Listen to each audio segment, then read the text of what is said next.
কাটলাম। বিসমিল্লাহ।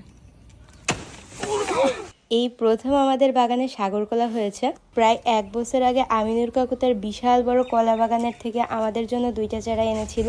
কাকুদের বাড়িতে যেহেতু বিশাল বড় কলার ক্ষেত আছে, তাই কাকু জানে গাছগুলো কিভাবে লাগালে বেশি ভালো হবে। গাছগুলো কিন্তু কাকুই লাগিয়ে গিয়েছিল, আবার কলা পাড়ার সময়ও কাকুই পেরেছে। মোট কথায় কলা গাছ 2টা কাকু আমাকে গিফট করেছিল, বাকি সব কাজ কাকুই করছে। কলাগুলো আসলে প্রচন্ড রকমের ভারী। আমি বাজার থেকে কখনো এত বড় সাগর কলা কিনে খাইনি, তাও একদম কোনো প্রকার ফরমালিন সার ওষুধ ছাড়া। কলা গাছের একটা মজার বৈশিষ্ট্য হচ্ছে এরা একবার ফল দিয়ে মারা যায়, কিন্তু তার পাশে আরো 2-3টা চারা রেখে যায়, যেই নতুন চারা অথবা গাছ থেকে কিন্তু আরো কলা পাওয়া যায়। আমাদের 2টা গাছে কিন্তু 2 কান কলা হয়েছে, একটা আমরা পারলাম, আরো একটা কিন্তু গাছে রয়ে গেছে।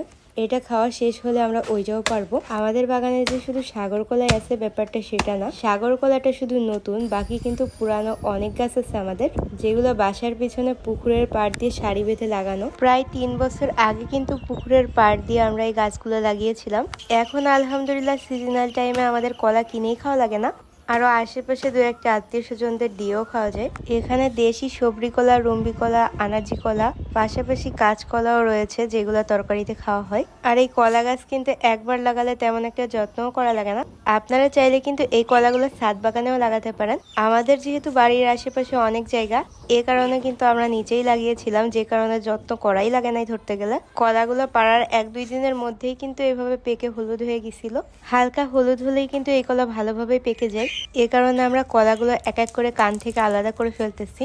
অনেকে আছে এগুলোকে চাউলের ড্রাম অথবা বস্তাবন্দি করে তাড়াতাড়ি পাকায়, কিন্তু আমার ইচ্ছা ছিল এটাকে ন্যাচারাল ভাবে পাকানোর, যে কারণে আমরা কলাটা কেটে কিন্তু এমনিতেই রেখে দিয়েছিলাম।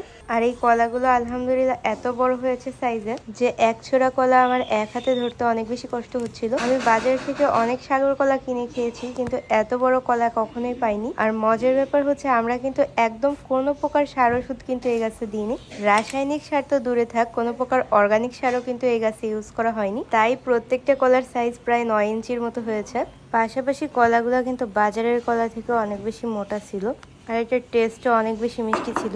যতগুলো কলা আছে আমার কিন্তু সাগর কলা সব থেকে বেশি পছন্দের। এই কলা দিয়ে কিন্তু প্যানকেক বানালেও বেশি ভালো লাগে।